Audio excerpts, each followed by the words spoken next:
Okay, everyone, this is the commish with a quick video before the draft on Monday, going over what we've decided so far for the league. And I just want to go over some things real quick that are considered final and will not be any more adjustments. As far as the scheduling goes, we had to make sure that we got the scheduling right before the draft, because after the draft, no more changes to the schedule. One of the main things I want to talk about is if we go down to the roster spot on your team and you scroll down, you see all the positions. That is going to be final. No more changing of the positions. That is final. We have everything on here, just like a real football team, kickers and punters even. So those will not be changed. We will keep those positions. 9 starters on offense and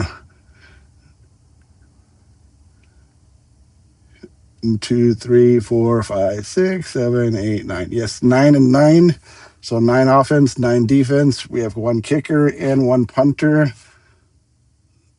So that is a total of actually 20. 1, 2, 3, 4, 5, 6, 7, 8, 9. So that's actually a total of 20 starting positions, which I may have to go back and adjust that as far as that goes, as far as the spots that are allocated for starting.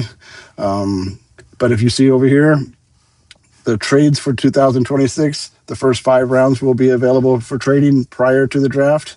Once the draft starts, you could still make changes. You can make trades to rounds 6 through 40. Once the draft starts, those will be opened up at that point. Prior to the draft, only the first 5 rounds will be tradable. Going back to the players now. If you look at the players, this is the free agents, their salaries. There still might be a little bit of tweaking prior to Monday before the salaries, so keep an eye on the salaries. Don't think that they're final, because those will be changing on a regular basis until they are placed on your team. Once they are placed on your team, those salaries will be final and will not be adjusted, and you will sign them based on that salary. But while they're in the free agent pool, those numbers can change, and they can change periodically, so you got to keep an eye on them. They either may go up or they may go down, depending on what the league generates for new schedules, because they are league generated based on league specific settings that we have set up, and that's how they are generated. I tried doing real salaries, but guys, I'm sorry, that was a lot of work. And in order for me to do that, it was pretty much going to be impossible for a one-man guy, or even with the great help I'm getting from Tampa. That would have been a lot of work to try to keep those salaries updated as real salaries go. But what I decided to do instead is go off of generated salaries based on our settings and our salary cap. So keep an eye on that, because those could change and may change at any time, as long as they're not on the roster and you have signed them to a contract. They will not change after that. So here we go. The leagues, let's go down here and see what we got as far as the league's standings. The schedules are set up. Great job. We have actually 17 game schedule. We have 4 double headers in there. So we're going to maximize our game count to the full 17 games, just like the NFL. And you guys saw from the league, from this page up in the front, in order to make future trading of draft picks for 2027 will be okay to trade. Anything past that, I believe, is future years. You will have to pay for that year up front before the trade gets approved. So make sure that if you decide to go and trade away future draft picks, you're willing to commit, because it's non-refundable.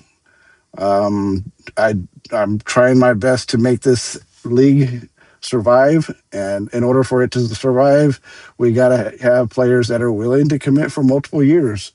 And if you want to trade picks and try to build your team for now, by trading away your draft picks, All we ask is that you pay for future years up front. That way, if by chance you do decide to leave, those fees will be awarded to a future owner.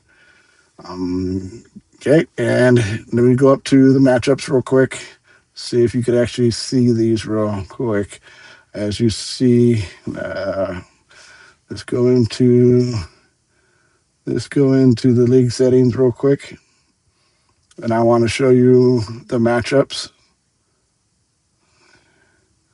scheduling. So you see every team's in here.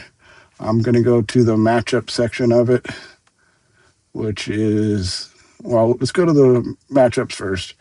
And here you see all the schedules down here. You could actually get an idea. We actually have week by week, but I want to scroll down to the playoffs so everybody sees the playoffs will start on week 14. And you'll see that the top two teams get byes. The NFC and the AFC team will get a bye. The rest of the divisional winners will get home games, just like the NFL does. You'll have three wild cards in each division, so you'll have seven. You'll have seven in the AFC make the playoffs, and say seven in the AFC make the playoffs. 14 teams. All 14 teams are guaranteed to win some type of money back. And we saw. Let's go to the prize section real quick. I just want to make sure everybody is up to speed as far as all the stuff that's going on, and draft prizes right here. Prizes.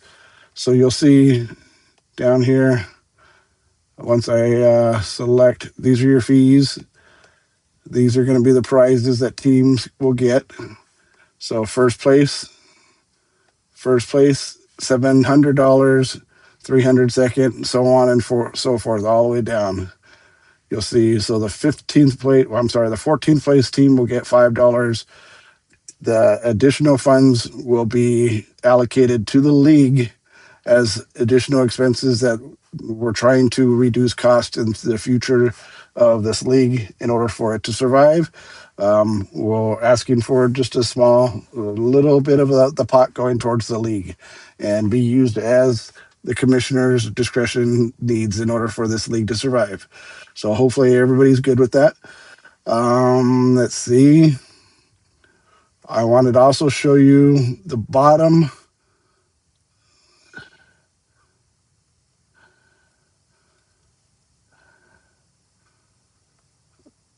I'm sorry, right here. No. So you see how that's going to be paid out. What I'm trying to do is I'm trying to show you the 15th place through the 32nd place. So they will get awarded basically. So from 15th place. So from 15th place is right here. It's going to be in the reverse order: 15, 16, 17, 18, all the way down to the very last place team down here. What this is FAAB, Fantasy Free Agent Dollars to bid on free agencies. I try to make it as fun for everybody. So if you're the 15th place team, you're going to get 5 FAB dollars, and 5 FAB for the bottom 5 teams. So it's 15, 16, 17, 18, and 19th place. For 20th place, you're going to get $10. 21st, 22nd, 23rd, 24th place, you're going to get 10 FAB dollars. These are FAB dollars. So everybody, as an owner, will be awarded something. The first section, the top half will get cash back. The bottom half will get FAB dollars back. Those FAB dollars are, like I said, they're very important because it goes back to the fees part of it, what I told you. So I upped the ante because of the number of players we have. I upped the pot to $300 for the fees. So the transactions, you'll see.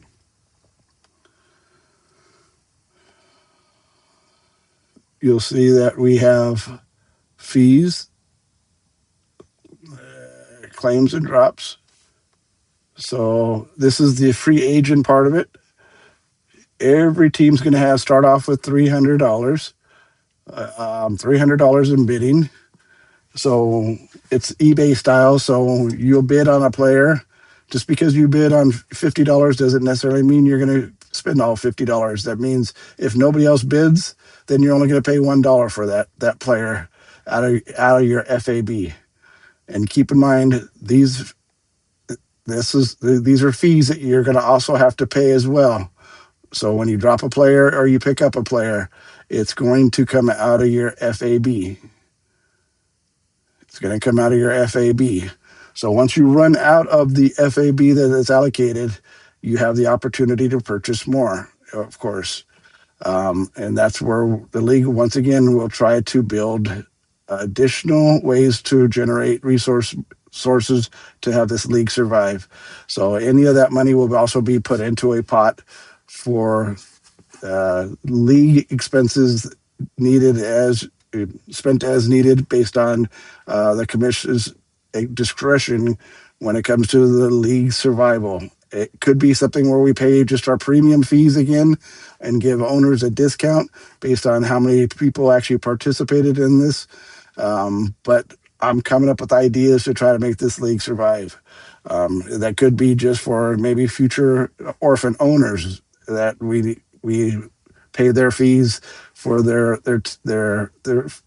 teams so they don't have to pay the $50. There's so many different things that we could use this for, but we need it in order to have it as a backup plan to keep this league running. So once again, there's a $300 of FAB dollars per team. So their expenses are your bid increments and your bid amount, and those are pretty much what it's going to cost you in order to do that. Like I said, once you run out of those $300, at the end of the year, you'll get some allocated if you're the bottom part of the team, part of it. But if you're the top half and you spent a lot of your FAB dollars, what you still have left, you will not get any more added onto it unless you're the bottom half of the league. And if you want to purchase more, you always could purchase more. And all you got to do is just do that through the miscellaneous section, and then I will allocate more FAB dollars to your team. So, trying to make it a little bit more balanced league. Bottom half gets free FAB dollars. Top half gets actually money paid into their pot, so they can spend it as they wish. As of right now, I think I covered a lot of this. If there's any more questions, feel free to maybe drop a comment in there, and this will help me get an idea of what other questions we have out there. But like I said, I'm just trying to send this out so you guys, I know it's going to be a little bit lengthier this time, but I wanted you guys to basically see the rosters. Let's go back to the rosters real quick, and you will see that I adjusted it. It's not 279 billion anymore. It's 279 million. And that will be adjusted once we find out what the new salary cap is going to be for next year. That will be adjusted. It'll be adjusted higher. Budgets remaining. So basically your roster shows all your spots right here. I'm going to have to change this to the active ones being at 20 starters instead of 18. Other than that, everything else is final. Any future ideas that we do, we could always use the polling system and have owners participate in polling to decide what rules need to be changed, if any. But as of right now, I've been working a lot on just trying to get this finalized. So hopefully you guys are all okay with everything that it looks like so far. But if not, feel free. Drop me a DM. Drop me even a comment in this section. Subscribe to this channel for future videos because I'll be doing more as well. But please, I encourage as much participation as possible, trying to make this a owner-friendly league. And we're always going to have some disagreements, but let's make sure that we talk about it and we come to the best decision for the future of this league. Okay, with that being said, this is the commish signing out. I will talk to you guys on the next video, and I look forward to a very fun season Good luck in the draft on Monday.